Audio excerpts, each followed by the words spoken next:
Bienvenidos a la clase de hoy. Hoy vamos a hablar de lo que es el núcleo interfásico, es decir, el núcleo en G1, ¿sí? ¿Por qué? Porque vamos a hablar de la estructura nuclear, las características de la membrana nuclear, del nucleolo, ¿sí? Vamos a ver la fibra de cromatina, ¿sí? El jugo nuclear y cómo se observan tanto al microscopio óptico como al microscopio electrónico. ¿Por qué estudiamos el núcleo? Acuérdense que el núcleo es el depósito del material genético, ¿sí? Es donde vamos a tener toda la información, ¿sí? Para la síntesis de los diferentes tipos de proteínas, es decir, que podamos sintetizar después las famosas macromoléculas necesarias para nuestro organismo. Todas las funciones, ¿sí? Van a estar contenidas acá en el núcleo, en el ADN, que después se van a expresar a través de los diferentes ARN para hacer la síntesis proteica, ¿no? Hay que recordar siempre el dogma de la biología molecular. Cuando uno habla del núcleo, eh, acuérdense que estamos hablando de una célula eucariota, entonces vamos a hablar de la membrana nuclear, ¿sí? Pero en general, nosotros vamos a ver que el núcleo se adapta a la forma de la célula. Si yo tengo una célula cilíndrica, generalmente suele ser un núcleo ovalado, ¿sí? Eh, si yo tengo una célula plana, un núcleo más bien transversalmente, ¿sí? O ovalado sobre el eje horizontal. Si yo tengo una célula cúbica, el núcleo suele ser eh, más bien se puede ver más redondo, ¿sí? O cilíndrico. Es decir, siempre la forma del núcleo se adapta a la forma de la célula. Por otro lado, los tamaños varían, lógicamente, de célula en célula, dependiendo, bueno, de qué tipo de célula nosotros estamos hablando. Lo que sí hay como una concordancia entre el tamaño nuclear, ¿sí? Y el citoplasma o la célula, ¿no?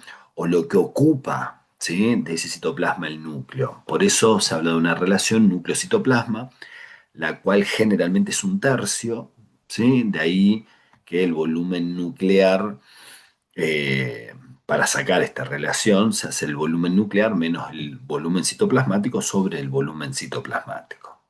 Esto es una generalidad, ¿sí? Que nosotros tenemos. ¿Qué pasa? ¿Puede variar esa relación? Lógicamente que sí. Si nosotros tenemos, por ejemplo, unas células que haga abundante mitosis, por ejemplo, una célula tumoral, esa relación, sí, o el núcleo ocupa más espacio, es decir, se va acercando a uno. Una célula que tiene una relación más cercana a uno, sí, son, por ejemplo, los linfocitos, ¿no? Que el núcleo ocupa mucho lugar. Y si, bueno, si esa relación cada vez se aleja más de uno, esto lo podemos ver, por ejemplo, en células que sufran atrofia, ¿sí? Donde puede estar un sexto la relación, ¿no?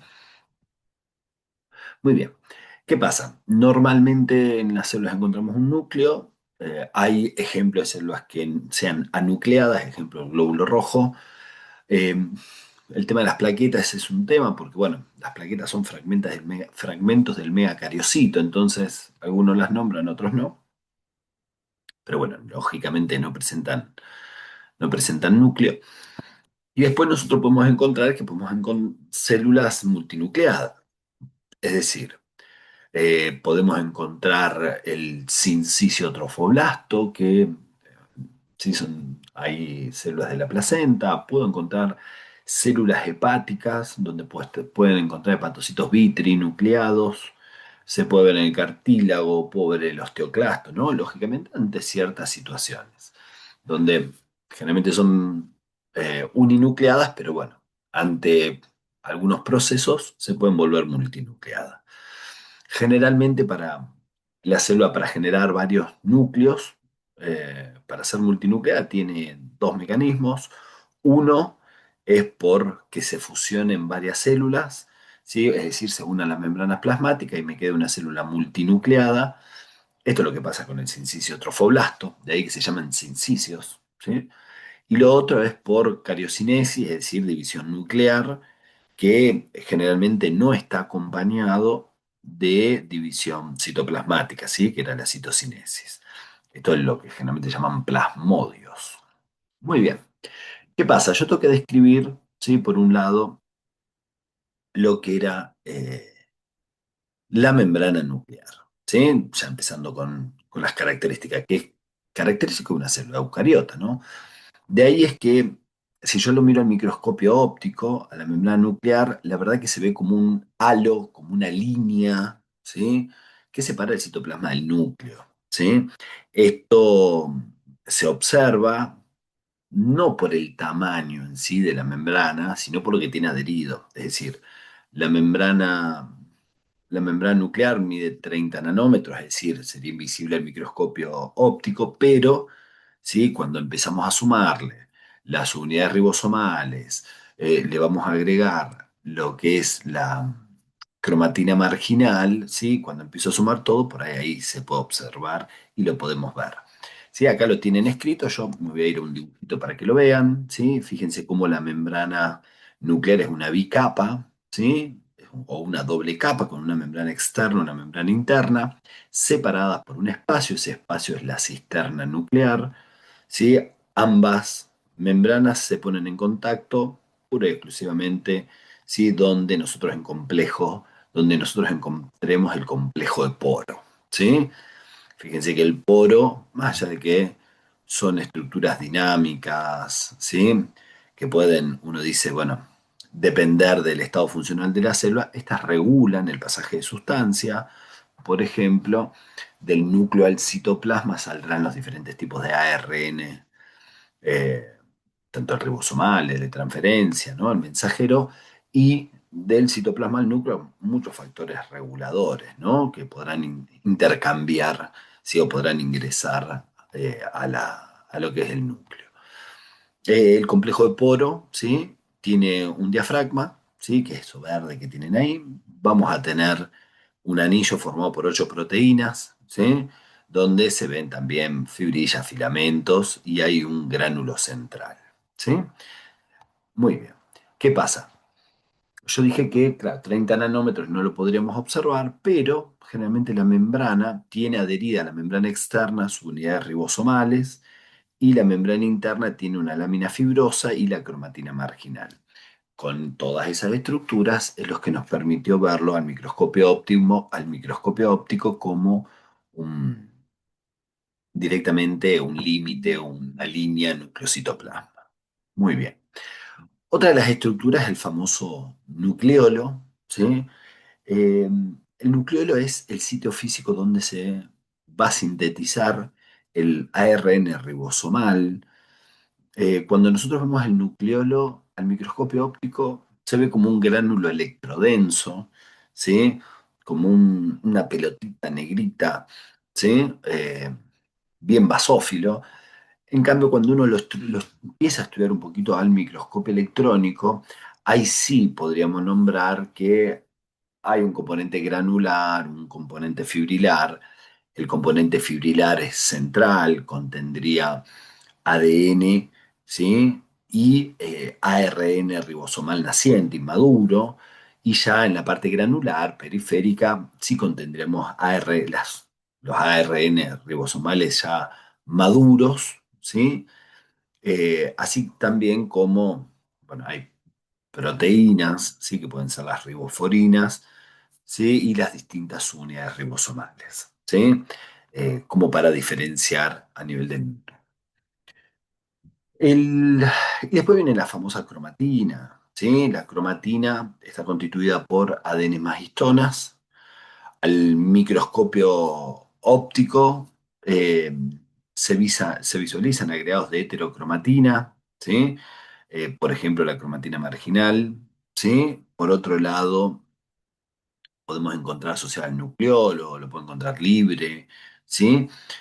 Cuando hay poca heterocromatina, se habla de un núcleo de cromatina laxa, ¿sí? Es decir, eh, se ve como más clarito el núcleo, y cuando hay mucha heterocromatina se habla de una cromatina densa. ¿Qué indica esto? Eh, si nosotros encontramos un núcleo de cromatina laxa, me está indicando que hay más eucromatina que, quiere decir que el núcleo es transcriptor, que puede realizar síntesis proteica o que está realizando síntesis proteica porque están separadas las hebras del ADN. En cambio, cuando uno dice que tengo una cromatina densa, sé que tengo la heterocromatina, quiere decir que yo tengo el ADN espiralizado, todo enrolladito, por lo tanto, uno dice que es un núcleo no transcriptor. ¿Sí? Eso es fundamental que lo tengamos en cuenta. ¿Sí? Entonces no hace síntesis proteica, ¿sí? No se duplica. Muy bien. Ahora, al microscopio óptico solamente se habla de cromatina laxa densa.